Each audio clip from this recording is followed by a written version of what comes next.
kuatkan hati. Negeri ini memanggilmu kawan, belajar bergerak berbagi untuk negeri. Aja ya, kita langsung balik bertanya. Halo, apa kabar guru hebat? Baik. Apakah semuanya sehat-sehat? Sehat. Saya senang sekali bisa berjumpa lagi. Kita akan bersama hari ini. Oke. Ayo bertanya.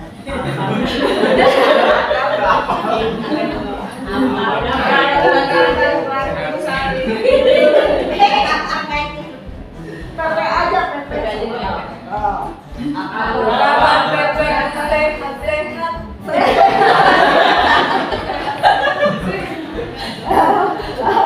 Ya, anak-anak oke, anak-anak saya jadi oke. Apalagi kalau disuntik tiba-tiba. Alhamdulillah. Assalamualaikum warahmatullahi wabarakatuh. Waalaikumsalam warahmatullahi wabarakatuh. Sampurasun. Selamat sore. Alhamdulillah. Sehat. Alhamdulillah ya. Alhamdulillah setelah beberapa bulan ya, Desember, Januari kita tidak berjumpa. Alhamdulillah kita semuanya bisa berkumpul kembali dalam rangkaian keempat ya. Pertengahan ya, tinggal 3 lagi. Alhamdulillah. Bagaimana perasaan hari ini? Senang? Senang semuanya. Oke, karena saya juga melihat semuanya pasti senang sekali ya, karena melihat wajahnya yang berseri-seri, senyumnya manis-manis sekali. Ya, semoga kata Bapak tadi yang berbaik-baik ya, sehat lahir, sehat batin, sehat batin. Yang paling utama itu yang membuat kita lebih bersinar ya. Ya, alhamdulillah Bapak, tapi sebelumnya ya kita doakan juga dengan kita keluarganya sedang musibah ya, putrinya sedang sakit. Putri itu apa? Putri. Ya, sedang sakit, mudah-mudahan putri rekan kita itu segera disembuhkan dari keadaan kembali. Berarti untuk Bu Yani, ya, kita COVID ya ini. Oke, tetap semangat ya semuanya. Baik, Ibu Bapak semuanya. Pertemuan kemarin itu tadi sudah disampaikan ya, apa sih materi kita hari ini yang akan kita diskusikan bersama itu adalah teknik coaching tahe. Mungkin beda ya artinya antara coach dengan coach tahe. Ibu Bapak semuanya, kalau lihat jadwal memang sudah ini ya, karena mudah kan biasanya agak maju ya, tapi nggak apa-apa. Kita berharap di setiap loka itu, karena kami yakin Ibu Bapak sudah penguasaan konsepnya sudah sih, pendalaman materinya sudah dilakukan ya Bu ya, di modul bersama fasilitator, bahkan kemarin sudah mendapat penguatan di kegiatan elaborasi pemahaman. Jadi saya yakin Bu Yani, Bu Weng secara materi Ibu Bapak itu sudah sangat banyak Alhamdulillah sudah duluan. Saking semangatnya jadi duluan.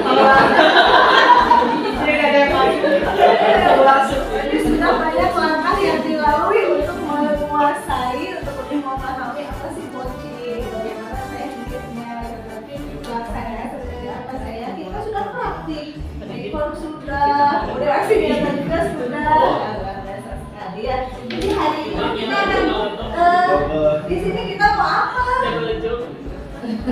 Kita mau senang. Yakin.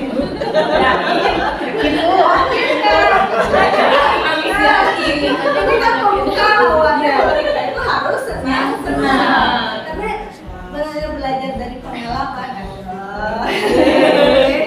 Kan kami juga sama melalui dulu dari guru penggerak, dan ketika mau loka itu memang sangat dinanti, ya. Karena ini refreshing kita ya. Karena kalau setiap hari lagu pulang LMS diskusi.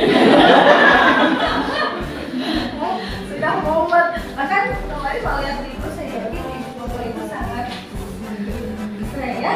Dengan dari mendapatkan beri apa itu surat cinta dari fasilitator.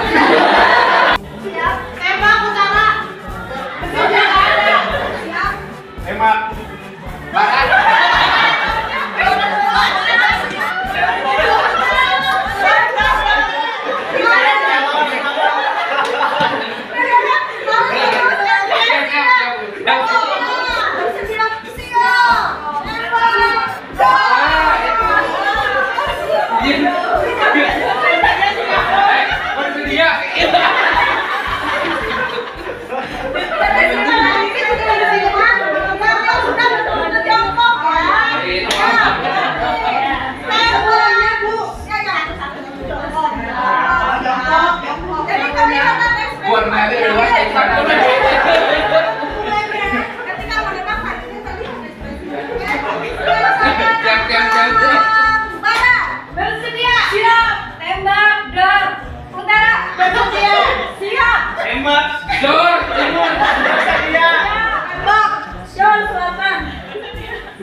Diskusi antara orang yang sudah mengetahui dengan orang yang belum mengetahui.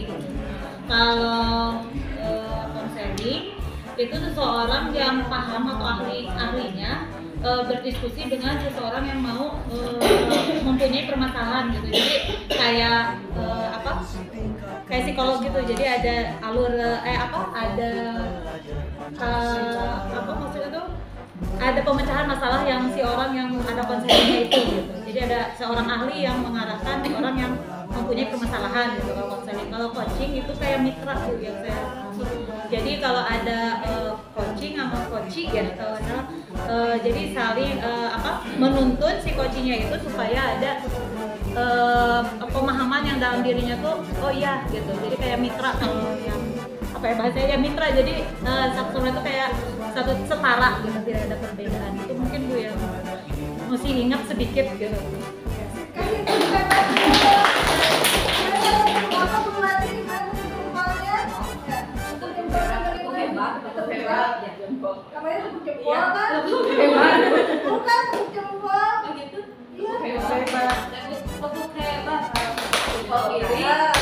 Jempol kanan, dua jempol, hebat. Kita kasih tepuk hebat untuk Ibu Dewi.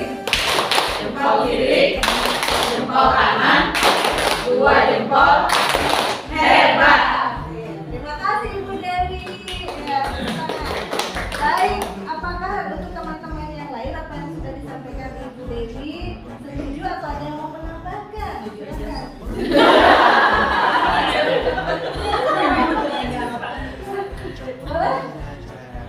Mau menambahkan? Ya boleh Pak Johan, silakan. Di mentoring mungkin si mentornya itu lebih mengarahkan melalui pengalaman yang sudah dilewati tersebut. Jadi mengarahkannya berdasarkan pengalaman yang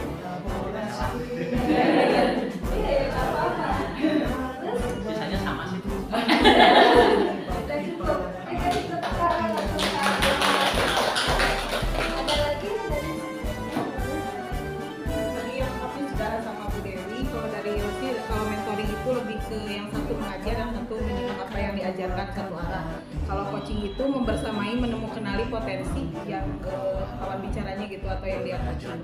Kemudian kalau konseling itu lebih ke konsultasi kepada satu pihak menjadi narasumber yang dia itu punya kompeten ahli di bidangnya. tepuk tangan. Terima kasih, Bu Rosi ya. Ada lagi? Kita sudah sepakat? Boleh silakan. Ya, menambahkan saja untuk coaching mungkin yang lebih kita tekankan adalah kita memberdayakan, sebenarnya memberdayakan potensi dari yang di coaching ini agar memaksimalkan apa yang dia ngerti. Kemudian untuk mentoring memang saya sepakat dengan teman-teman yang lain, jadi ada yang belajar, ada yang diajarkan seperti itu. Kalau konseling, konsultasi dan menemukan solusi dari masalah yang dihadapi. Itu aja pertambahannya. Oke ya, kita sepakati ya antara ketiganya ya, apa perbedaan dari tadi mentoring ya. Di mentoring itu ada mentor dan ada mentee. Ya, kalau mentor itu tadi ya, seorang itu berbagi pengalaman dari yang sudah dilakukan, yang pernah dilakukan mungkin ya sebagai guru yang sudah lama pengalamannya berbagi kepada rekan yang memang baru belum banyak pengalaman, berbagi ya, bercerita.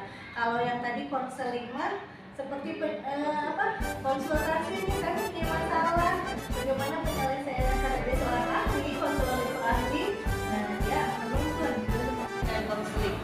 Dan saat ini yang akan Bapak Ibu kembangkan itu adalah coaching. Jadi sebagai guru kan kita ternyata tidak hanya berprofesi guru ya Bapak Ibu ya. Ya dokter mah ya kan mengobati anak-anak yang sakit kan bisa jadi dokter. Jadi yang dulu cita-citanya jadi dokter tidak kesampaian ya, disuruh jadi dokter.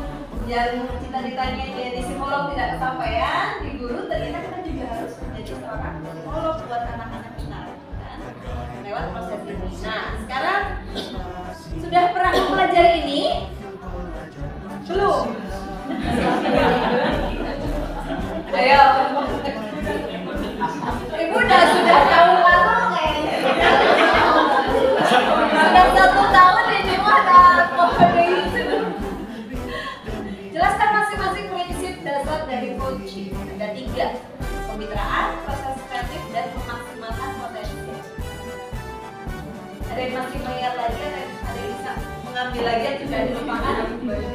Bu Ida Prosi, sweet dulu. Dulu Bu Ida. Kalau menurut saya Bu, untuk prinsip dasar dari coaching itu kita menggunakan 3 prinsip ya. Yang pertama itu jadi kemitraan. Jadi kita itu ketika meng-coaching itu harus memunculkan bahwa istilahnya yang kita ajak ngobrol itu tidak ada perbedaan, itu adalah merupakan mitra kita. Jadi tidak ada istilahnya senior, junior atau dan yang lain-lain. Kemudian yang kedua itu adalah proses kreatif. Jadi seorang coach itu harus bisa sekreatif mungkin untuk menggali dan langsung aja yang ketiga itu memaksimalkan potensi dari coachingnya itu sendiri. Itu mungkin saya. Oke, siap. Terima kasih Bu Ida. Tepuk tangan buat Ida. Bu Lucy, ada tambahan? Ya, kalau kemitraan itu menurut saya tentunya tidak membolehkan kita. Kemudian kalau untuk proses kreatifnya itu menjadi potensinya, kemudian langkah selanjutnya adalah memaksimalkan potensi dari Oke, baik, terima kasih. Tepuk tangan untuk Bu Lucy. Ada lagi? Bapak Ibu?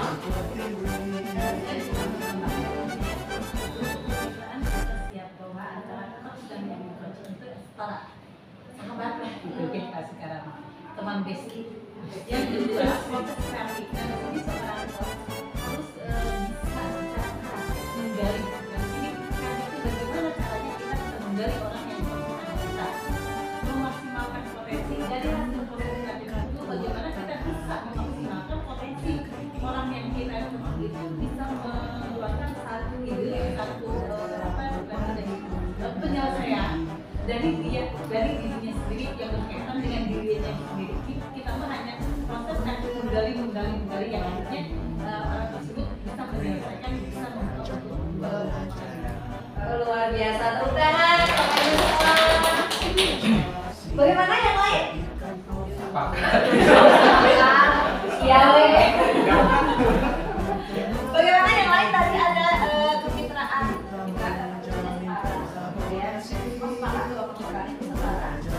Tidak ada saling membumi, kemudian besti tadi bilangnya ya, kita sama setara. Jadi dalam proses coaching tidak ada yang lebih kenal, tidak ada yang lebih bisa, tidak ada yang merasa lebih punya banyak pengalaman. Karena di proses coaching itu sendiri ternyata tugas seorang coach itu dia hanya proses kreatifnya apa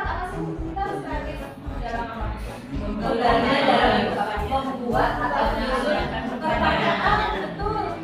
Pertanyaan-pertanyaan yang nantinya bisa menggali potensi coaching kita.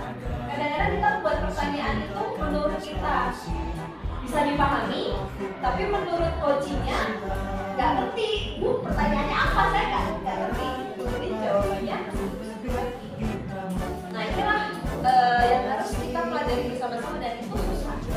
Saya sendiri merasa membuat pertanyaan untuk seorang coach itu, apalagi kalau nanti coachnya balik nanya, saya harus gimana Bu? Jadi muncul seperti Bu Sumari tadi.